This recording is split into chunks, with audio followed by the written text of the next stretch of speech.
I'll call and tell them we found her. No, don't. Judge Heron's murder and Drew Kane's shooting may be related. Look at you finding ways to circumvent the law. One of my biggest regrets is keeping you from them. Are you the one that called it in? This wasn't just a soap tribute. It was real grief on screen, and that's why it worked. For a soap supposedly set in a bustling town, General Hospital continues to operate under the bizarre illusion that only 2 children exist in Port Charles, Wiley and Scout. They might as well shut down the school system and call it a day. Meanwhile, Sunny, because nothing says morning like barbecue, decided a cookout was best scheduled before most people finished their first cup of coffee. But let's set aside those smaller absurdities for what actually mattered: Jason Morgan's resurrection arc. Since his return from the dead, again, Jason has been written with a rare clarity, a reminder of how compelling the character can be when stripped of mob cliches. The downside? Drew inevitably resurfaced after a blissfully brief absence, reminding viewers that sometimes less is truly more. The episode pivoted on Jason and Tracy's grief over Monica Quartermain's passing, a storyline that carried both the weight of fiction and the undeniable sorrow of real life. Steve Burton and Jane Elliott delivered performances that were raw, layered, and devastating in the best possible way. Their connection in grief felt genuine, because it was. Burton's Jason finally allowed a sliver of vulnerability to crack through stone cold, while Elliott gave Tracy's steel exterior a heart-stopping fracture. This wasn't just acting. It was a shared farewell to their colleague and friend, Leslie Charleson. It was a masterstroke to let Jason, the son Monica raised for decades, break the news to Tracy. The writing and direction resisted melodrama, opting instead for quiet devastation. The payoff was exquisite. 2 titans of the show embodying grief so convincingly it transcended fiction. Burton's restraint deserves award consideration. His performance balanced the stoicism fans expect with an uncontainable sadness rooted in reality. Tracy recalling Jason's childhood, Jason flashing back to Monica holding him as a baby. These weren't just plot devices. They were gentle reminders of the Quartermain dynasty's beating heart, now silenced. The scenes were painful, yet graceful, a gift to longtime viewers who remember Monica's earliest scandals and triumphs. Not everything hit perfectly. The show still finds time for baffling detours: Willow lurking suspiciously at the mansion with no apparent purpose, Britt inexplicably being lined up for a bureaucratic desk job, and a sheriff wandering into town as if Port Charles suddenly discovered law enforcement. These threads feel laughably undercooked, in contrast to the raw emotional centerpiece. And yet, amidst the tears, there were moments of light. Gio warming up to Dante offered a welcome reprieve, a reminder that even in grief, family ties expand. Whether or not he breaks out a violin at Monica's memorial is anyone's guess, but at least the idea feels more plausible than Sunny's sunrise cookout. Ultimately, this was one of General Hospital's most successful recent episodes. It was not only a farewell to a character, but also a tribute to an actress who defined the role of Dr. Monica Quartermain for nearly half a century. The writers, actors, and directors allowed genuine emotion to bleed through the screen, giving viewers the rare gift of truth in a genre built on exaggeration. It was devastating, poignant, and, dare it be said, worthy of an Emmy. Rest in peace, Leslie Charleson, the incomparable Monica Quartermain. Port Charles will never feel the same without you. Jason and Tracy just delivered the most powerful GH scenes in years. Few moments on General Hospital have managed to strike both nostalgia and heartbreak with the precision of Tracy and Jason's recent scenes. At the heart of it was a simple truth. In classic Quartermain fashion, beneath all the insults and power plays, Tracy and Monica loved each other fiercely. Hearing Tracy utter the words, "It's Monica's house," was not just a line, it was the kind of sharp, resonant writing the show has been starving for. After the fiasco that was the Drew storyline, this was nothing short of a miracle. Authentic, layered, and devastatingly human. The decision to center these episodes around Tracy and Jason was masterful. 2 characters with minimal history together somehow carried the weight of an entire family's grief. Jason, famously stoic, shedding a tear? Unheard of. Tracy, the Eternal Fortress, hugging Jason? Practically unthinkable. Yet here it was, and both Jane Elliott and Steve Burton delivered performances that reminded viewers why veterans are indispensable. Their work wasn't just good, it was raw, elegant, and at times gutting. Flashbacks sealed the emotional blow. By weaving decades of Monica and Tracy's complicated history into the present, the show honored not only Leslie Charleson, but also Denise Alexander, titans who defined the genre. The contrast was poignant. These two women clawed at each other like rabid dogs for years, only to reveal, time and again, a bedrock of loyalty and love. Their rivalry was the very definition of soap opera magic, and its absence leaves Port Charles with a gaping wound. The beauty of the Jason-Tracy dynamic lay in its unexpected honesty. For once, Tracy accepted Jason as he is, regardless of her disapproval of his choices. And Jason, stripped of memory and history, still recognized Monica as his mother in the only way that mattered. When he admitted wishing he remembered her before the accident, the line landed like a gut punch, elevated by Burton's understated delivery. Yes, the makeup department may have overdone it on him, but nothing could distract from the depth of his performance. This was not just an episode, it was a statement. It proved that using legacy characters and decades of history enriches the narrative in ways no new storyline ever could. Flashbacks stretching back 30, even 40 years, layered meaning into every pause and glance. It was storytelling rooted in memory, tradition, and loss, something daytime television rarely manages anymore. If this was the Jason and Tracy show, then so be it. They earned it. Watching Tracy wipe a tear from Jason's face was not simply moving. It was symbolic. 2 generations of Quartermains binding themselves together in grief, carrying Monica's memory forward. The scenes were extraordinary, the writing sharp, and the tribute heartfelt. For once, General Hospital got it right. Monica Quartermain may be gone, but her presence lingers. Her loss is not just a family tragedy, it is a seismic shift in Port Charles. And if this tribute is any indication, the ripple effects will be felt long after the tears dry. Monica's death wasn't just shocking, it was medically impossible. But since when has Port Charles cared about science? General Hospital remains a masterclass in juggling the absurd, the poignant, and the downright laughable, all in the span of an hour. Take Monica's passing, for example. One moment she's reminiscing about Wiley and Scout, reminding her of Jason as a boy. The next, Jason finds her lifeless and already cold. Rapid post-mortem cooling may defy medical logic, but this is Port Charles, where ghosts linger, villains return from the dead, and no one ever asks why. Meanwhile, Drew has been added to the ever-growing list of potential murder targets. Rumors swirl about Willow being the culprit, but the motive collapses under the weight of reason.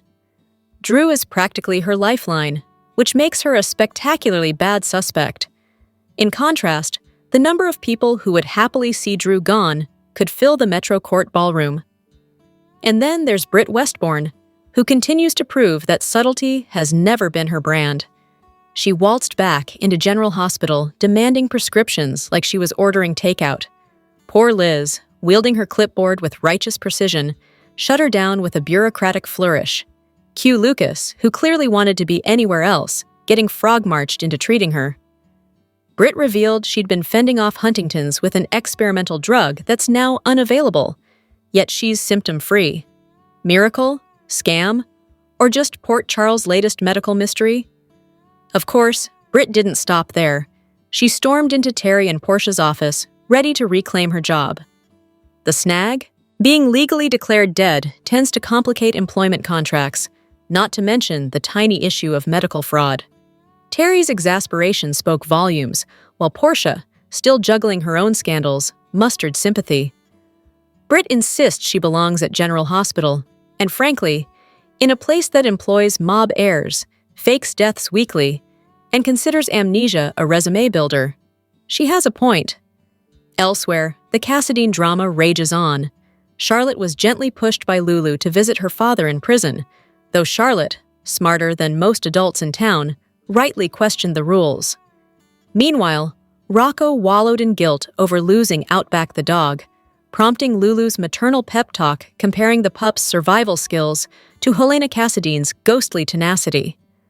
At the stables, Cody hid Outback like he was smuggling state secrets, with Molly promising silence while also scolding him for his chronic dishonesty. In Port Charles, asking for honesty is like asking Sonny to give up coffee. It simply won't happen. Speaking of Sonny, his backyard barbecue was less cookout and more tension convention. Gio arrived, and Sonny immediately offered him $10,000 for Outback's safe return, because nothing says family man like putting mob money behind missing pets. Dante, ever the brooder, grimaced through it, while Christina, of all people, told him to relax and eat a hot dog. On the romance front, cheers erupted when Gio and Emma shared a kiss, proving that amidst the funerals, schemes, and mob deals, Port Charles can still find time for young love. Tracy, never one to hold back, declared that everything should belong to Michael now, a declaration met with his own actor-induced tears. The new Michael Corinthos may be convincing, but the hair discrepancy remains baffling. Once a redhead like Grandma Bobby, Michael is now dark-haired, intense, and brooding. Soap operas may bend time, resurrect the dead, and change family trees overnight. But apparently, genetic continuity is simply a bridge too far. Between Monica's sudden death, Britt's attempted resurrection, career-wise this time, Charlotte's moral quandary, Sonny's mob-funded barbecue diplomacy, and Michael's ongoing follicular identity crisis, one truth remains. In Port Charles, reality is optional, but drama is guaranteed. They showed Britt and Nathan die on screen, so how exactly are they walking back into Port Charles? Soap operas thrive on suspended disbelief, but even the most loyal viewer has limits. General Hospital has always been a playground for the implausible, but the recent handling of character deaths and production details pushes the boundary between melodrama and parody. First, the resurrection roulette. Britt and Nathan's deaths were shown on screen, complete with all the finality of a scripted farewell. Yet whispers of their miraculous returns now circulate. Nathan allegedly held captive in a secret lab for 7 years, reduced to a human guinea pig until fate delivers him back into Lulu Spencer's arms. It's as if the writers raided a filing cabinet labeled "Sci-Fi Tropes We Swore We'd Never Use." Meanwhile, characters like Morgan and Spencer, whose demises lacked a body in the frame, remain conveniently open-ended. Soap logic at its finest. If the camera didn't pan over the corpse, expect a dramatic reappearance. Then there are the stables, or rather, the immaculate show home disguised as one. Viewers are asked to believe a single man, Cody, manages a barn that gleams like a catalog spread. Laminate floors and stalls, saddles without a hint of dust, not so much as a stray hair on Tracy's riding breeches. Evidently, horses in Port Charles wipe their hooves before entering. This is the equestrian equivalent of showing surgeons who never break a sweat and lawyers who wrap up cases in 5 minutes. A lazy refusal to inject even a trace of realism. The upcoming farewell to Monica adds another layer. Characters reminisce as though they've known her all their lives, but the real weight of grief will fall on actors who spent decades working alongside Leslie Charleson. Jane Elliott, Lynn Herring, Wally Kurth, Jeannie Francis, Steve Burton, Maurice Benard, Rebecca Herbst. These are the names that will carry the genuine emotion, not the contrived dialogue. Sadly, many of her contemporaries who might have shared that moment are no longer with us, making the loss even sharper. Elsewhere, moral hypocrisy reigns supreme. Elizabeth, for instance, struts about with righteous indignation while conveniently forgetting her own rap sheet. Covering up Peter's supposed murder, conspiring with Finn, aiding Nicholas in kidnapping schemes, even holding Esme hostage, yet somehow, Britt is deemed more reprehensible. The irony writes itself. And let's not forget the logistical black holes. Who is watching Baby Ace? Why is Kevin simultaneously haunting another production, Beyond the Gates? Does anyone in Port Charles actually perform basic human tasks like grocery shopping, laundry, or brushing their teeth? Of course not. In this universe, everyone is perpetually stationed at the hospital. Dead people rotate in and out of the grave. Memory wipes are as common as colds, and transcontinental travel takes less time than a coffee run. But perhaps that is the point. A soap stripped of its excesses would be indistinguishable from real life, and who tunes in for that? The genre survives by dangling absurdities, implausible returns, spotless stables, elastic timelines, knowing that viewers will either surrender to the spectacle or walk away. Complaining about realism in a soap is like criticizing a circus for lacking OSHA compliance. It's not the point. The point is to keep eyes glued, and for better or worse, General Hospital continues to deliver just that. The reading of Monica's will won't be heartwarming, it's going to be a Quartermaine bloodbath. General Hospital thrives on tangled family trees, impossible resurrections, and the occasional bout of selective memory. But even by soap standards, recent storylines have stretched logic into origami. Take Jocelyn's jaunt to Australia. Her father, Jax, is literally in the same country, yet she behaves as though he's on another planet. Of course, Ingo Rademacher's banishment from the GH universe explains the silence, but the writers couldn't summon the imagination for a temporary recast? Evidently, the Quartermaine's revolving front door for actors doesn't extend to Joss's father. Then there's Monica's will, which looms like a soap opera thundercloud. Who will inherit the hallowed Quartermaine mansion? Common sense suggests Michael, Alan's biological grandson, the one who actually lives there, shoulders ELQ's corporate chaos, and tolerates Monica's family dinners. Jason may be the show's golden child, but Michael has done the actual work of being a Quartermaine. And, to give credit where due, the newer version of Michael manages to be both responsible and unexpectedly easy on the eyes, but GH is never content with the obvious. Imagine if Monica left the house to Olivia. Or worse, Tracy, whose relationship with that property has been an ongoing Greek tragedy. Tracy's identity crisis upon returning, her wistful nods to Luke, her fumbling attempts at mellowing, has been mildly entertaining, but the mansion as Tracy's prize feels like recycling. Still, fans brace for the will reading as though it were the Super Bowl. Meanwhile, the woods continue to be the dumping ground for every villain and body disposal. Anna's insistence that Peter was dead when the WSB carted him off never rang true. Soap deaths are rarely permanent, and GH practically advertises its corpses on layaway. Ryan Paevey's return only fuels speculation, though it's already confirmed he will not be reprising Nathan West. Nathan is dead, shot by his own father in 2018. Paevey is coming back in a shiny new role, with his first episode slated for September 2025. Still, fans cling to the faint hope of seeing Peter August or some twisted variant rise again. Britt's supposed Huntington's diagnosis? Another case of GH medicine by magic trick. Her disappearance into a research project practically screams conspiracy. Perhaps her test results were faked to lure her away, dangling an experimental treatment as bait. Even Lucas's conversations with her hint at a misdiagnosis plot twist on the horizon. Portia's attempt to play holier-than-thou about Britt falsifying records, only to catch herself mid-hypocrisy, was almost refreshing. Rare self-awareness in a town built on lies. And then there's the endless soap trope of character connections across fictional universes. Imagine Erica Slezak's Victoria Lord suddenly tied to Monica via a transplanted heart or a college friendship with Tracy. Quartermaines befriending Buchanans, Tracy bumping into Blair. Why not? Soap operas have never met a crossover they didn't like, provided it stretches credibility past the breaking point. As for the nostalgia factor, GH fans can turn to Roku, where reruns spin endlessly from season 58. Watching Britt and Jason spar with Peter, Maxie muse about naming her baby after Lulu, or Dante play confessor, is like stepping into a time capsule of familiar melodrama. Finally, let's address the perennial Drew and Jason conundrum. Twins, half-brothers, DNA gymnastics. The fact that GH still struggles to present a coherent explanation for their shared face but divergent parentage is emblematic of the show's broader philosophy. Continuity is optional, drama is mandatory. So, whether it's the mystery of Monica's will, Britt's not-so-terminal illness, or the soap physics of the Morgan twins, GH continues to demand one thing of its audience: suspension of disbelief on a Herculean scale.